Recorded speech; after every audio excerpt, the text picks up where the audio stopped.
After beating Lieutenant Surge, Red thought he might be strong enough to get past that Snorlax now. He and his Pokemon have grown a lot, and there's no way that one Pokemon would be able to stop him. Wanna route? After getting out of the hospital, Red realized now that the only way he could go is through Rock Tunnel. On the route just before Rock Tunnel, Red caught Speed the Voltorb. An electric type is just what Red needed to round out his team, a speed demon that could quickly take care of flying and water Pokemon. He would eventually need to go over the water if he planned to get all the gym badges, and since he hasn't seen any bird trainers yet, there would probably be a lot more down the road. Of course, this meant room needed to be made on the team. Brock realized his time was up. Just like that, Brock was replaced. Goodbye forever, Brock. Speed was so fast that he caused the entirety of Rock Tunnel to light up. Red caught ground to the Geodude and continued all the way through the lit up tunnel to get to Lavender Town. Most people get shivers down their spine when they walk through here, but Red felt empowered, thinking about all the past trainers he's conquered. He didn't have any real negative connection with this place anyway, since none of his Pokemon have even died yet. Heading west, he gets yelled at by a Growlithe, Ground evolves into Dugtrio, and he takes another underground tunnel to get to Route 7 and Celadon City. Red brings out his inner burglar and takes an Eevee from the most important building in the game, the T building. He names the Eevee Backup, mugs an old lady because she looked at him funny, then bought a leaf stone to evolve Grass into Vileplume. West of Celadon, Fly is forced to replace himself with Fly Zero. Red wanted to go with Fly Zero over Fly because 2 heads are better than 1. Fly Zero helps distract some lady in her house so that Red can easily take the Fly gem. It was time to take on the Grass gem. You know how when you first start going to the gym again, you might want to start with the small weights just to get back into the rhythm of everything, and to get your body used to those movements again? Well, Fly Zero was using 5-pound dumbbells and benching the bar while taking on this gym. Doduo is supposed to be a dodo bird, but it seemed more like a brachiosaurus. When Red approached Erica, she didn't really seem to care at all. Her Pokemon didn't really care either. She talked and moved really slowly. The battle ends quickly, but Erica was just kinda laughing it off.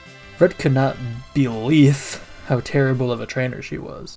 After getting his 4th badge, he headed to the game corner, where he saw an old face, Pepperoni. After turning Pepperoni into ham, and watching him vanish into thin air, Red finds a switch behind the poster he was guarding.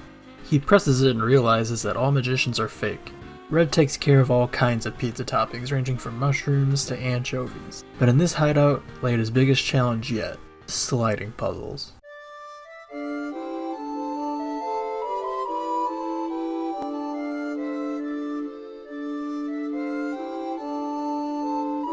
Eventually, he met up with Kiwi, the strangest member of Team Rocket, and got the lift key from him, which meant he could finally take the lift to get to the head chef, Giovanni.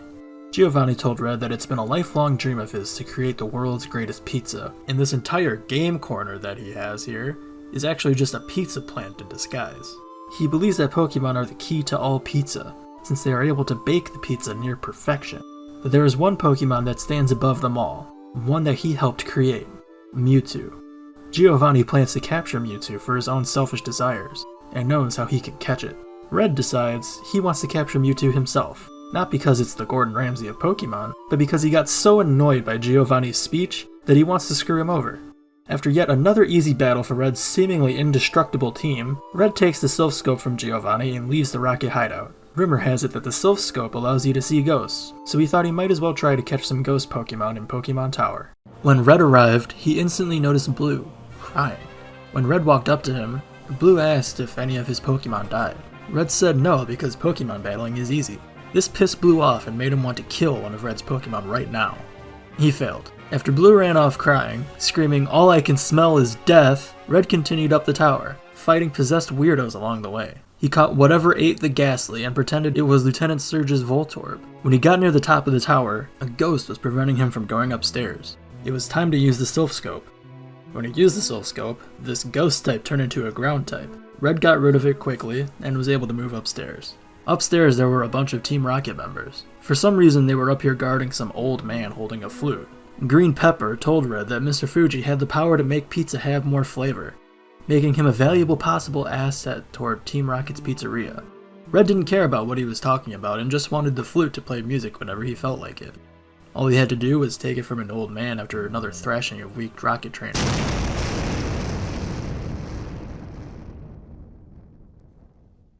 What?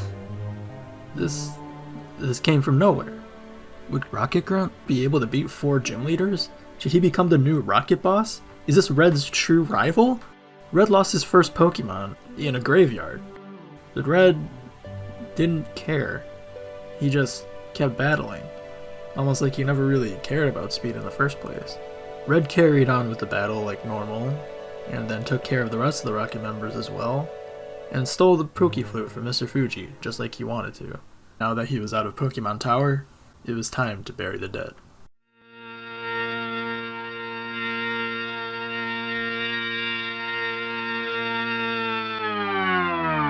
Will not be missed. Red immediately knew how to replace Speed. Back up the Eevee would become a Jolteon.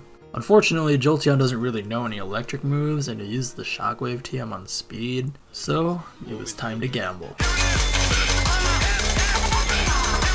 After spending his life savings at Rocket's Pizzeria Casino, he was able to afford the Thunderbolt TM. This was not the only team change he wanted to make though. Red had heard murmurs about a special Pokemon in Silphco, so he decided to head there next. But when he got there, he discovered it was mostly overrun by the pizza guys.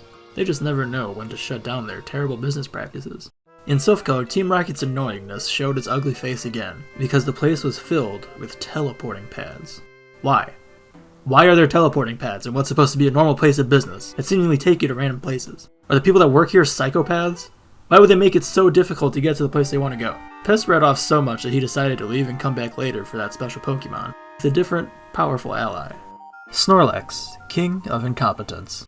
Red saw the potential of this Snorlax. He's been beaten by him before. This time, he had the Flute, which was the key to beating him. The Flute made it so Snorlax got lazy and slow. On top of that, Red was just much stronger than he was before. Normal the Snorlax has been caught.